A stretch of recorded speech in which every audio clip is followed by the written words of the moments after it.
Ok, buenos días, buenas tardes a todos, profesora, compañeros. El día de hoy estoy realizándole una entrevista a Laura Campos, docente, tanto de carrera como de educación. ¿Cómo estás, Laura? ¿Qué tal? Bien, muchas gracias, muy amable. Ok, Laura, mira, vamos de frente, como se dice, al grano. Laura, ¿cómo consideras que el COVID ha afectado al todo lo que llega a ser el área de educación? El COVID, al igual que en todas las demás áreas, ha tenido un gran impacto en el tema de educación. Lamentablemente, llegó no solamente al país, sino llegó también a educación, nos cogió un momento muy complicado porque estábamos iniciando el año escolar. En muchos casos en la escuela pública no conocían a los estudiantes, no habían todavía, habían solamente pasado el proceso de planificación, por ejemplo, y no habían todavía iniciado ningún contacto con los estudiantes, no habían desarrollado directorios, todo eso que no se pensaba además que se iba a requerir, ¿no? Para poder trabajar desde trabajar a distancia, ¿no? Trabajar virtualmente.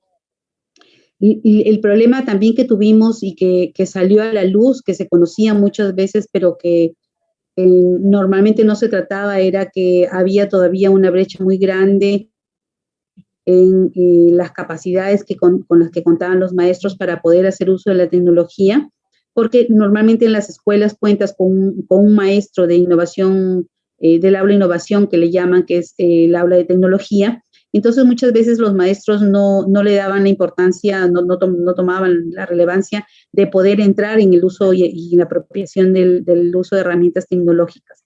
Pero el otro problema gigante que hemos tenido es esta brecha que tenemos en cuanto al acceso. Se salió a relucir la cantidad de alumnos que no contaban con internet, pero además tampoco contaban con equipamiento. Solía ocurrir muchas veces que en el primer momento tuvimos a los padres de familia que se quedaron como todos nos quedamos en casa, entonces había una posibilidad de acceder a través de los teléfonos, por ejemplo, a las actividades que podían tener, que dictaban desde las escuelas o que dictaban los maestros para los estudiantes, ¿no? Pero una vez que se reactivó todo, lamentablemente, los padres tuvieron que salir fuera y esto hizo que definitivamente los chicos se quedaran sin nada, ¿no? Entonces tenían que esperar, si el padre se iba a las 5 de la mañana, tenían que esperar a su retorno 4, 5, 6 de la tarde. Sobre todo estoy hablando de estas zonas rurales o zonas andinas, o por ejemplo, nosotros tenemos muchos casos de zonas de agroindustriales, por ejemplo, ¿no?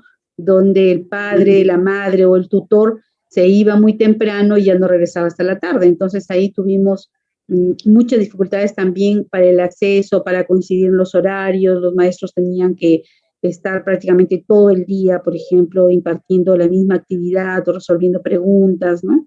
Pero además lo otro ha sido que nos hemos quedado justamente por esta gran brecha que tenemos tanto de equipamiento, de infraestructura tecnológica, hablando de equipamiento como de acceso a Internet, el tiempo, ¿no? Que es un tiempo mínimo el que se le imparte a los alumnos. Se han quedado la mayoría de maestros, en el mejor de los casos, haciendo uso del WhatsApp, acompañado de la plataforma de Aprendo en Casa o de los programas de TV o de radio en algunos casos, ¿no? En algunos casos de los que es posible, ¿no? Como comentaba yo hace un rato, la ventaja que se tuvieron en algunos sitios donde no, porque lo otro que debemos señalar también es que la señal no llega a todos lados, la señal nacional no llega a todos lados. Entonces, allí en muchos de los casos, si es que no llega ni siquiera a la radio, imagínate, o sea, las posibilidades de esos alumnos realmente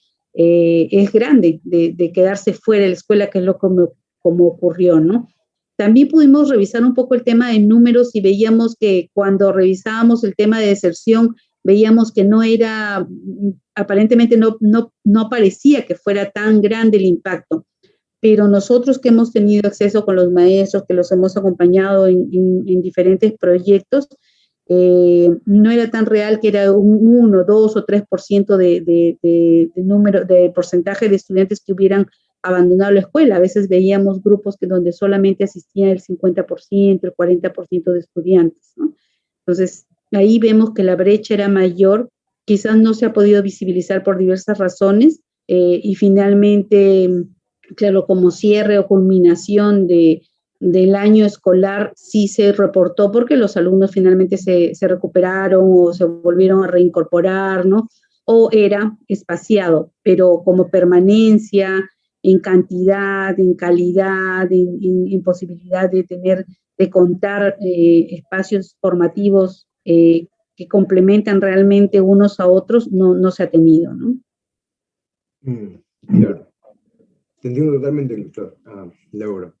Dime, según la encuesta que te hemos mostrado para ti, Laura, ¿qué tanto la falta de acceso a la educación virtual está afectando a esta sociedad actual durante la pandemia? Mira, la brecha que va a quedar ahorita de formación va a ser bastante grande, porque como te decía, en cuanto, por ejemplo, a número de horas, ¿no? Los chicos ahora acceden al programa de televisión, que es media hora al día, luego tienen que realizar algunas actividades, se ha disminuido el número de áreas para trabajar, lo que se le llaman cursos, ¿no? Y definitivamente no es, en cuanto a dedicación, no es el mismo tiempo. Sumándole esto a la imposibilidad de poder mantener una buena comunicación con el maestro. Y eso ha hecho definitivamente que la brecha sea mayor, porque finalmente los estudiantes hacen el esfuerzo, los maestros hacen el esfuerzo, los padres de familia hacen un esfuerzo, pero es un esfuerzo sobre una meta mucho menor de la que podrían haber logrado si es que hubiera habido una asistencia regular. Clarísimo eso, Laura. Dime, ¿qué opinas respecto a... Te estoy hablando de manera general, no solamente de ciertas partes del gobierno, digamos. De manera general, ¿qué opinas respecto a cómo se está manejando este problema en el país, de la falta de acceso a las clases virtuales, al Internet, todo esto? Y lamentablemente el Estado intentó suplirlo brindándoles primero el tema de las tablets, brindándoles equipamiento de alguna manera, ¿no? Por decirlo, o sea, nosotros le llamamos esto infraestructura, ¿no? Eso ha sido un primer intento. En algunas zonas ya han llegado las tablets, en algunas zonas ya han iniciado de alguna manera el trabajo, en algunas zonas el problema es el porcentaje, la cobertura que se está dando, ¿no? Que todavía es muy poca en relación a lo que realmente se necesita.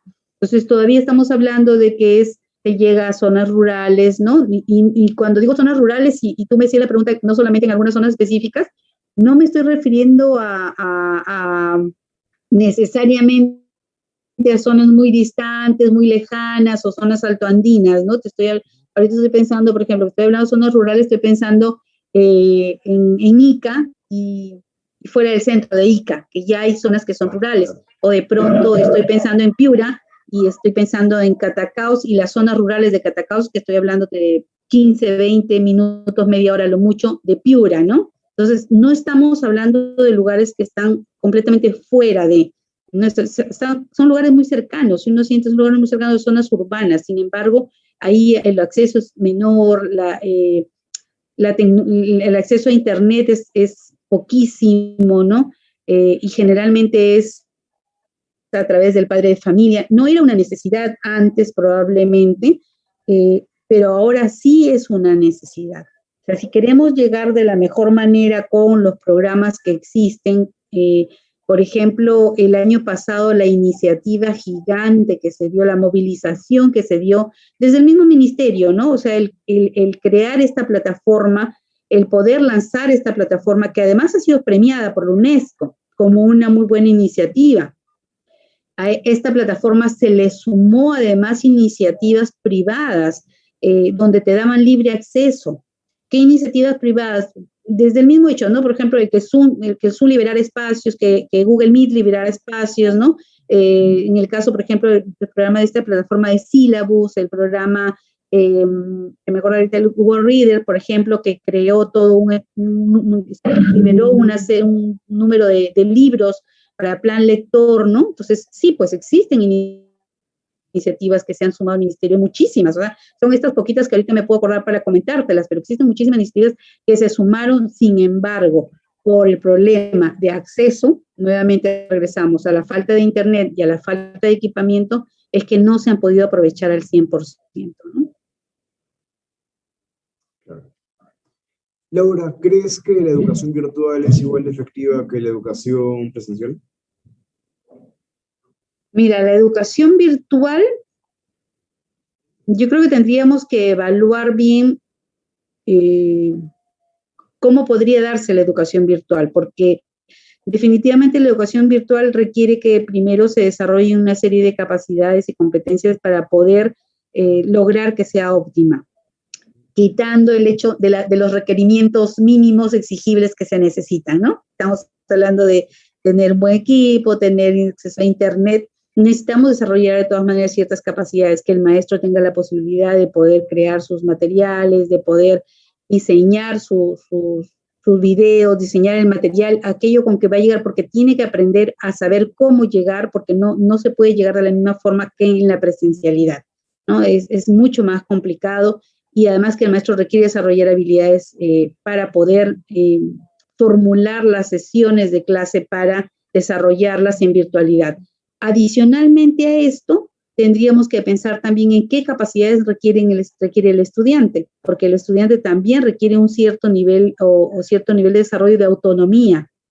Si no desarrollamos la autonomía por parte de los estudiantes, que ya la trabajábamos antes, que ahora requiere mucho más esfuerzo, porque implica que tiene que haber autocontrol, tiene que haber el deseo de estudiar, tiene que haber el establecimiento de horarios, tiene que haber, porque ya es la posibilidad. Antes era, por ejemplo, lo mínimo que les podían pedir a los alumnos, revisión de cuadernos, ¿no? Entonces, bueno, te voy a revisar, y yo ya sé si es que has estado en la clase, si has hecho apuntes, si has resuelto el cuestionario. Ahora, ¿qué te reviso, no? O sea, los maestros hacen el intento de envíame tu fotito, lléname la ficha, ¿no? Pero es una, ¿no? Entonces ahí regresamos al tiempo. Por eso es que tendríamos que realmente trabajar este tema, aprender cómo hacer el trabajo en la virtualidad, y poderlo formular intentando superar las dificultades. Conozco de algunas posibilidades de trabajar, por ejemplo, con sistemas de intranet. ¿Qué significa esto? Que yo pueda establecer un intranet que implica una inversión menor, más pequeña, donde no necesitamos todos estar conectados al mismo tiempo en internet, sino más bien se genera un entorno diferente donde mis alumnos pueden acceder. Entonces, haciendo solo uso de un punto de internet, les puedo brindar información y puedo recogerla, entonces hacemos un intercambio. Eso me permitiría agilizar un poco la posibilidad de, bueno, no puedo colocarles ni pagarle el internet a todos mis alumnos de una determinada zona, pero podríamos generar un entorno parecido que les dé acceso a información, que pueda haber un mayor intercambio y que podría ayudar y contribuir, ¿no? a acortar esta brecha. ¿Qué pasaría a ser parte de la educación virtual? Que sería formidable que todos estos aprendizajes y todos estos retos que tuvieron que ir superando los maestros, no vayan, en el momento que podamos regresar a la presencialidad, no vayan a quedar de lado, ¿no? Eso es muy importante. Hacia fines del año pasado se hablaba de la nueva normalidad, ¿no? Que era el trabajo virtual. Que pensamos que para futuro tendríamos que tomarlo muy en cuenta. O sea, definitivamente el estar súper claros de que no podemos regresar a lo mismo de antes. Deberíamos regresar a tener una nueva perspectiva del trabajo educativo, que no significa que no regresemos a la presencialidad. Pienso que es necesario y súper importante regresar a la presencialidad, pero que la tecnología puede contribuir muchísimo, sí, puede contribuir muchísimo, ¿no? Ha abierto muchas puertas ahora. siempre avanzando, ¿no, Laura? Siempre avanzando, exactamente. Ya finalizando estas preguntas, Laura, como docente, ¿qué es lo que rescatarías de todo lo hecho por parte del gobierno para los estudiantes en tiempo de pandemia, tanto desde kinder inicial a niveles superiores como los universitarios? Mira, yo creo que el ministerio tuvo una muy buena reacción ante la situación, demoró un poquito, pero bueno, era comprensible, era una situación totalmente nueva, nadie sabía qué era lo que iba a pasar, o por lo menos no nos pusimos rápidamente en autos para poder saber cómo reaccionar, ¿no? Entonces, el ministerio reaccionó bien, diseñó esta plataforma, diseñó programas, obviamente tuvieron algunas adaptaciones, mejoras en el camino, respondió como que además, como te comentaba hace un rato, fue una de las plataformas que fue premiada por UNESCO. En el caso de Latinoamérica, el único país que conocíamos que tenía una plataforma parecida ya algunos años previos a la pandemia era Argentina, y el otro país que de alguna manera estaba preparado para poder trabajar desde la virtualidad era Uruguay, que ellos siguen el plan Ceibal y que lo tienen hace varios años y que su programa de una laptop por niño estaba ya desarrollado, y que tenían inclusive hasta algunas lecciones aprendidas. Sin embargo, igual ellos también han tenido algunas dificultades, tampoco es que regresaron a la presencialidad inmediatamente y tampoco es que haya sido 100% efectivo, o sea, siempre nos está demostrando que la tecnología por la tecnología no es lo único que va a ayudar a la educación, tenemos que combinarlo y tenemos que saber mediar, que sea más bien una herramienta.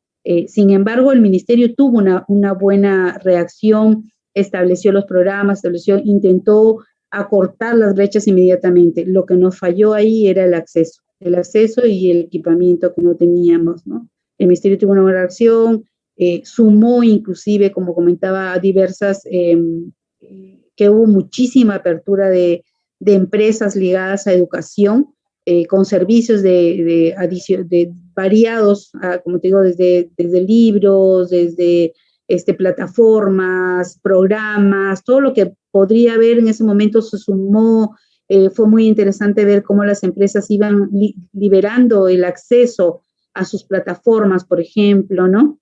Pero nuevamente regresamos al problema que teníamos, o sea, había mucho, pero no había capacidad para usarlas y no había herramientas para usarlas, ¿no? No había acceso a Internet y todavía estamos teniendo ese problema porque ese problema no nos ha podido solucionar. Si bien es cierto, han llegado las tablets a algunas zonas, ha sido significativo, porque en algunas pequeñitas zonas sí está siendo interesante cómo es que los maestros están ya iniciando el uso de las tablets, inclusive tienen algunos que otros casos hemos sabido que tienen también, les están dando acceso a Internet, pero como cobertura está siendo todavía deficiente, ¿no?